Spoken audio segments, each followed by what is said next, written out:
Oh, wow, I'm not used to that. Perfect. Bowing down. No going on, Joel.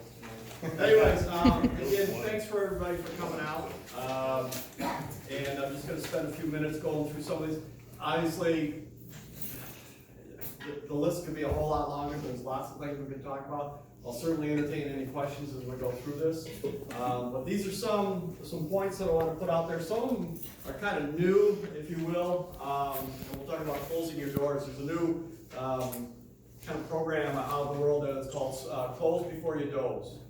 And it's simply, it's real easy to remember. Basically, close your doors before you go to sleep. All right. Unfortunately, I didn't print off any pictures, but I can show you videos. I can show you a ton of pictures. The door makes a big difference. All right. So as I said here, basically close your bedroom door at night when you go to bed. All right.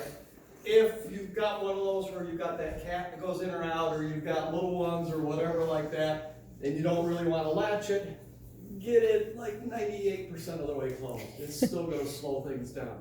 All right. Most cases, if there's a fire in your apartment, it is not the fire. It is not the flames that are going to kill you. All right. And if you're going to die in a fire, whether it's an apartment or a house or whatever, it's typically going to be, first off, it's going to be carbon monoxide, so the smoke, if you will. And if that doesn't get you, then it will be the heat that is part of that smoke as well. So a door does not have to be, a lot of people think, well, if I close this door and it's, it's just this thin little door or whatever, it can't do anything. You'd be amazed. I've seen enough fires where, in a house where you've got one door that was closed to a bedroom and another one that wasn't, and I can tell you there's a crazy dramatic difference between that one that's closed and the one that's not, as far as the damage that's done to those two rooms. So keep that in mind. Like I say, if you can, just remember, close before you doze. And that's the easiest way of doing it. All right? The other one is no two ways out. This we teach in our school programs all the way, and then I think we started on that about second grade, but hopefully some of that over the years is trickling up to the parents, but some of you have maybe never heard that.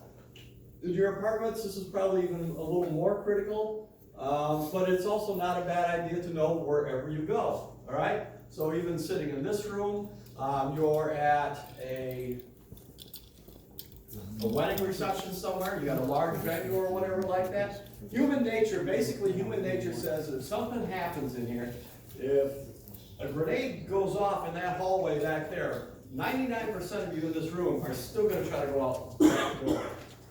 Because that's the way you came in. All right? It's just human nature. So no two ways out. In your apartments, everybody's going to head for that main door. You may not be able to get there. You may get to that main door into the hallway, and you open up the door, and the hallway's on fire. So what do you do?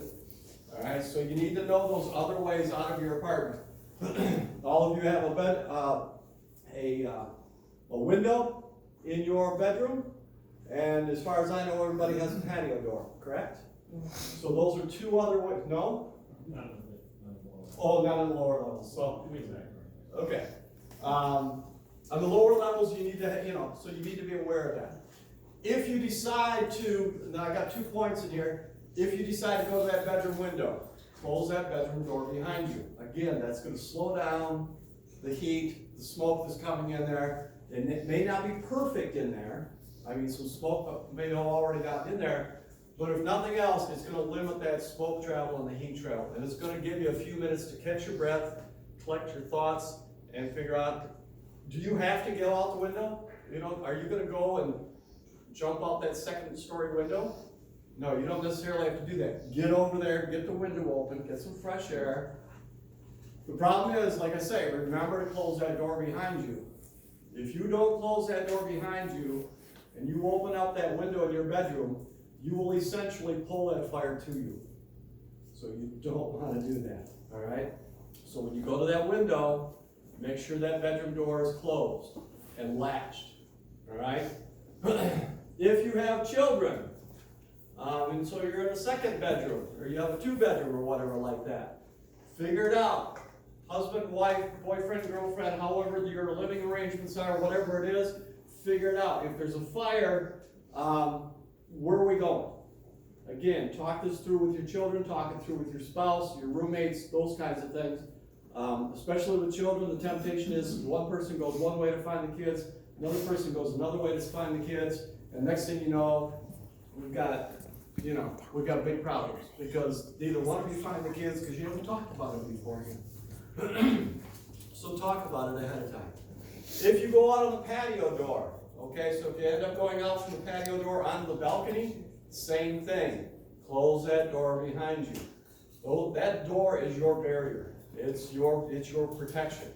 The patio door, the glass patio door will last a long time, all right?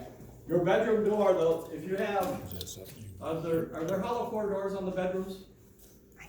You know? Well, I can talk about it. I just said Yeah. they're coming from him. Okay, so it's not, it's not a solid door. I will tell you for the most part, unless you have just a blast furnace outside in the hallway there, that hollow core door will last close to 30 minutes. In pretty significant fire conditions. And so that gives you plenty of time to get out, all right? All right, don't leave your stove or oven unattended while cooking.